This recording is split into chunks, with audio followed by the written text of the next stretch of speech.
hours. This shouldn't take me too long to do. Well, because I know also how to you do it. need someone to install Core OS. Right. This is the only piece that is going to get stuck. Right, you have to get through all that. But Cloud's going to have to deal with Core OS, so that's going to probably take at least a day for them to turn that around. I don't know how busy they are, but Right. I mean, I may not even get these by. So what I'm saying Next is, week. before we Next go, week. what? Kyle Michael. And I'm Ben Dean. And just tell about your positions here at Ontario. I'm a senior software engineer on the automation and release team. So typically we write a bunch of automation software to make other people's lives easier. I also am a senior software engineer, same team.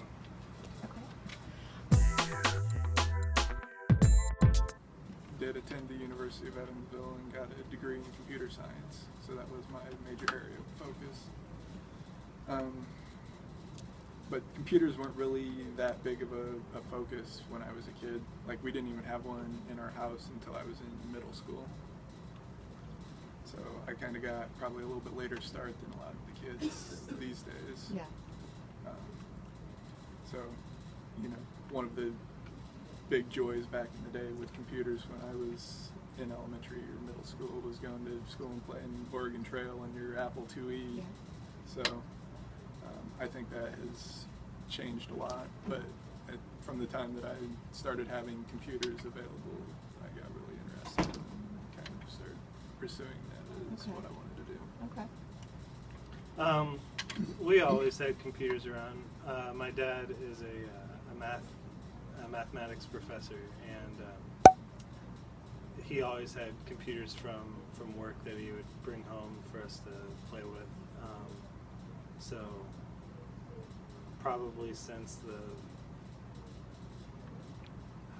mid 80s or so, we had computers around in the house. So I mean, mostly I just played computer games on them. Every once in a while I'd write some little program, but there was this really cool thing that they did at my dad's college where it was called Kids and Computers, and looking back, some of it seems very silly, given how much people use like Microsoft Word or whatever. But they had these Macintosh computers that just got Microsoft Word on them, and these were like the original Macintoshes, and like we'd just go in and type on them like it was some treat.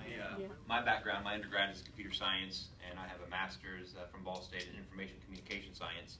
So I've been working with computers and programming probably since 4th grade. I started here in 2002. So I'm very heavy computer focused, and that's what's driven me here today. Okay. Just to get into it and start trying different things, different languages. There are several websites where you can go and it will just teach you, like run you through making simple programs and give you examples of how to do things that are geared towards beginning programmers. So, I mean, that stuff's not terribly complicated, but it's the building blocks you need to start to learn more and progress. Yeah, and with the access to computers things, I know lots of kids have smartphones, and those are little computers. There's lots of resources online for making little applications on your phone. So, I think that's a great place to start because you know how how to use your phone. My favorite was I took the first programming class at Yorktown High School with Mr. Jordan. He was the geometry teacher.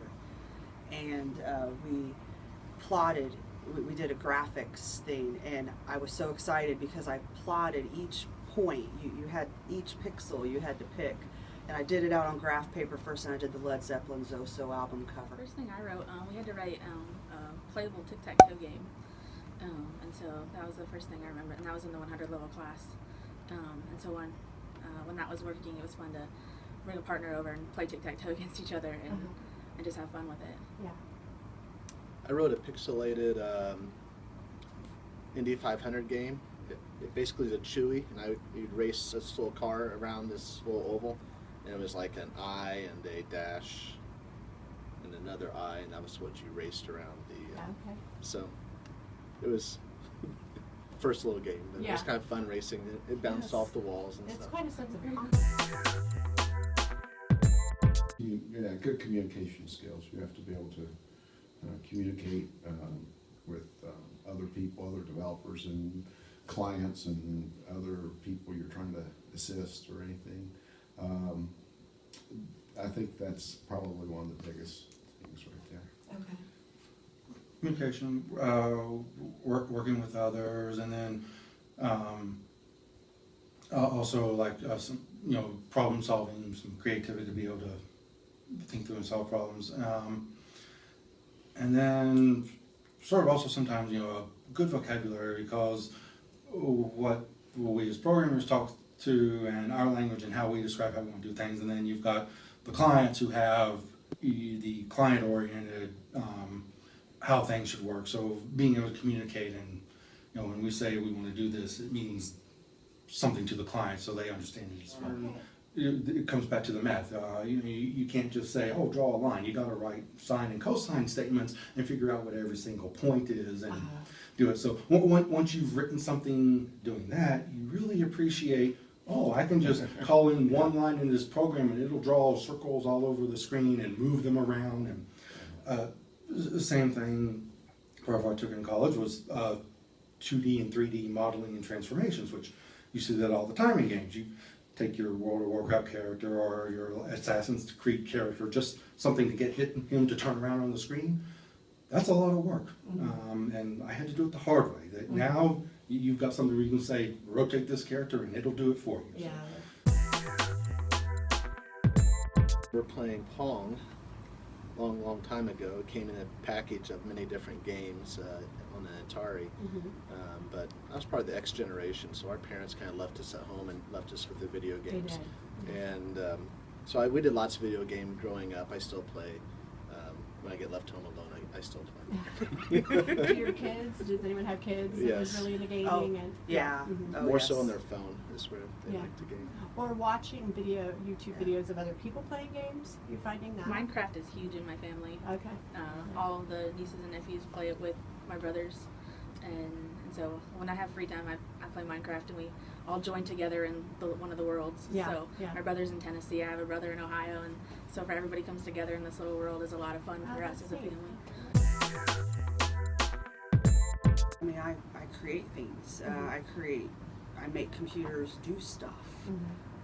Just make it very general. And yeah, I'm the designs that you were talking about.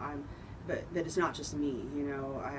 I work with other people, and I think creativity, that especially in this field, that you have to be able to collaborate with other people and listen to their ideas and incorporate those, because your end users are going to be completely different everywhere. So the creativity is mostly in the design part, and then writing the code to make it happen. Okay. Yeah, so I think there's creativity. Like I like problem solving, so troubleshooting issues that our clients are having, or why something's not working, and getting in there and figuring that out. I think there's a creative process there of coming up with a solution that solves a problem, doesn't introduce new problems, and allows the program to work more smoothly. I think it requires both sides of your brain. It's like both of them have mentioned, you have to be creative enough to figure out the design, the problem, figure it out. And then once that happens, you need to get more on the other side of your brain and analytically solve it. Say, well, this is how you solve it. So I think it's, when we look for people that we're hiring, we actually look for people that have a creative background or even are in the arts, because that shows that they're actually thinking things, not just all math or all one thing. We want them a little bit of blend of. Yeah, well, I'm Ron Faulkner, President and CEO of Ontario Systems and a Yorktown High School graduate. Okay. Started this company in 1980, and the idea behind it was to provide computer science, computer solutions, computer technology, and apply that to problems in business. Over time, we evolved into a specialty of accounts receivable management, solving the billing and collection of account needs for hospitals, banks, collection agencies, utility companies, anybody who has a large amount of accounts receivable. High communications, written, graphic, verbal, and the ability to work well within a group, and certainly the curiosity, those who have a curiosity about solving a problem, saying, I can bring my analytical skills, I can understand it, and I can conceive a solution to it, are really the kind of people we look for. And that expands all backgrounds. Math, chemistry, physics, business, accounting, whatever it is, it spans all backgrounds. Yeah, I think if a young person would like to be in this industry, I would tell them to learn how to learn, and that means continuously. Because let's assume that they're a junior or senior in high school today, but whether or not they go on to a community college, whether or not they go on to a four-year degree, whether or not they go on to the military, or maybe perhaps they just get a job and work for a few years. In about 4 to 5 years, the technology will have changed dramatically. We will be able to do things that we couldn't conceive today. And the pace of the technological change is very, very fast. So you have to keep learning. It's not infrequent that we look at a particular problem and think that the technology is not there. So we have difficulty solving the problem, and then we pick up a trade magazine the next week and say, somebody's invented a solution to that, and we can apply it to whatever that problem is. So the ability to be continuously curious, continuously learning, continuously figuring out what's changing in the technology worlds is really the best advice I can give.